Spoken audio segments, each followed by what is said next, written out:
Former U.S. men's national team captain Landon Donovan, who has had his own iconic World Cup moments after joining the U.S. World Cup roster as just a teenager in 2002. Well, one of his teammates who was on the back end of his national team career in 2002, but they did play together, another U.S. soccer legend and Kearney, New Jersey native, Soccer Hall of Fame goalkeeper Tony Meola joins us now. Tony, welcome to Countdown to the Cup 2026. How are you? I'm good, thanks. Obviously, really exciting time here, a year out of the World Cup. I remember doing this a couple of times, right? Hey, we're a year away from the World Cup, and I can't believe for a second time in my lifetime it's going to be right here in the U.S. And I've never really, Tina, experienced the World Cup as a fan, so I'm so looking forward to this. It's going to be so cool. We have been reminiscing, going back in time, looking back to that '94 World Cup when the U.S. hosted. Of course, you were one of the superstars, iconic ponytail and all. Tony, just tell me the difference when you talk about the 3 World Cups you were in. What was it like to play that World Cup on American soil, especially having your roots, right here? I always dreamed about playing in a World Cup, and as fate would have it, right, I played my first one in Italy. I couldn't think of a better place to start. And kind of that was our warm-up. That was our reintroduction into world football, right? We hadn't been to the World Cup in 40 years, and then I get to play in one in the U.S. There are so few players that get to play in a World Cup when you really think about how many players play the game. And then there's even fewer that get to play in a World Cup at home. So when I think about it in those terms, I realize how fortunate I was and how fortunate we all were in that '94 group.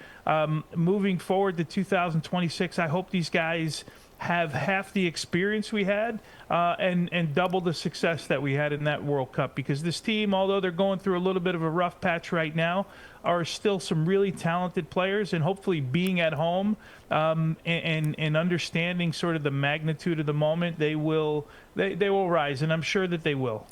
Even though most of these players were not born in '94 just yet, I want to go back to that for a moment, though, because that World Cup, Tony, and you guys playing there and the way that you guys beat Colombia, it really is often credited as the catalyst to create Major League Soccer in 1995, with the league actually launching in 1996. So what do you think this 2026 World Cup could do for soccer in the U.S. now?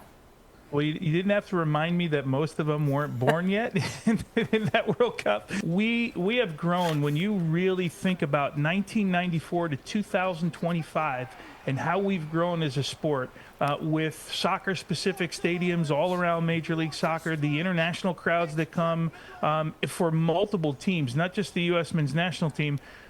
If we could somehow harness this and have sort of half of the growth that we had after 1994. If we could just sort of use it again as a launching pad to enhance what we currently have, I can't imagine what 10, 15, 20 years down the road this game is going to look like here in the U.S. And we have one of those new soccer-specific stadiums coming yet to Queens with NYCFC. Of course, we have the beautiful stadium the Red Bulls play at.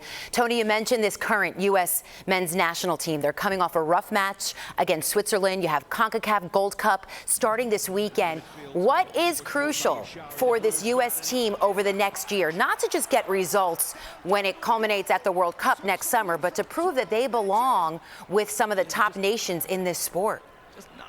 Yeah, I look back, you mentioned that 2002 team with Landon on it, right? And I kind of look at that as sort of the benchmark now for national teams, right? We were in a quarterfinal and really outplayed Germany for the entire night. And probably if the soccer gods were fair, and we know that they're not, we probably would have been in a semifinal in that competition. So me personally, that's kind of how I'm judging success now for national teams in World Cups moving forward.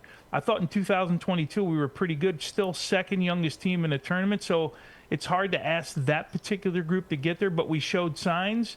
And that's what I'll look for in a quarterfinal or further for me in 2026 would be success for the U.S. team, in my opinion. Well, Tony, you are not just a soccer icon, but you're a great analyst, coach, and ambassador for this beautiful game. And, over the next year, we got to get together with those Kearney guys. You, John Harkes, Tab Ramos. That'd be some story to get you all together again. And take a It walk. has really been incredible, by the way, to watch your growth as well in this business, right? You were one of those that helped grow this thing and continue to help grow it. But yeah, anytime you want, the Carney boys will always get together and reminisce about the old days, but more importantly, talk about what this game will look like moving forward. Just amazing. Tony, thank you so much for joining us and helping us count down to the biggest sporting event ever in the world, and it'll be next year in our backyard. Countdown to the Cup 2026. We'll be right back.